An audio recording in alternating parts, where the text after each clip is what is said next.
Hi friends, Ettayapuram சமஸ்தானத்தில் Gandhimathinathan என்ற புலவர் பாரதியாருக்கு பாரதி அதி சின்ன பயல் என்ற ஈற்றடி கொடுத்து வெண்பா பாடச் சொல்லும்போது அதற்கு எதிராக காந்திமதிநாதனை பார் அதி சின்ன பயல் என்று பாரதி பாடி புலவரின் அகந்தையையும் அவரின் மாண்பற்ற உள்ளத்தையும் சுட்டி காட்டினார். இந்த ஒரு கவிதையை தான் நம்ம காலங்காலமாக படிச்சுக்கிட்டு இருக்கோம். வயதில் நம்மை விட வயதில் மூத்தவரை அப்படி ஏளனம் செய்து தவறு என்று உணர்ந்து பாரதி, ஆண்டின் இளையவன் என்ற ஐய அருமையினால் ஈண்டின்றி என்றன் தன்னை நீ ஏந்தினையால் மாண்புற்ற காரதுபோல் உள்ளந்தான் காந்திமதிநாதற்கு பாரதி சின்னப்பயல் என்று மாற்றியமைத்து பாடிய கவிதையையும் பிள்ளைகளுக்கு சொல்லிக் கொடுப்போம்.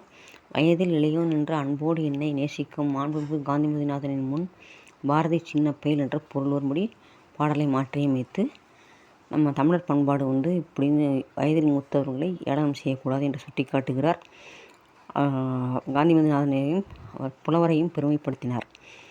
அதனால் அதையும் நம்ம சொல்லுவோம். ஸ்கூலில் படிக்கிறப்ப பாரதியாருக்கு மேகம் போல் கவி பொழிவாயமை என்று கேட்டதற்கு பாரதியார் இப்படி சொல்கிறார். தேடி கிடைக்காத சொர்ணமே உயிர் சித்திரமே மட அன்னமே செல்லம்மாளுக்கும் பாரதியாருக்கும் திருமணம் நடக்கும்போது பாரதியார் வயது 14, செல்லம்மாளுக்கு 7 வயது.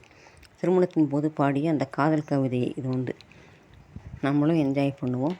தேங்க்யூ.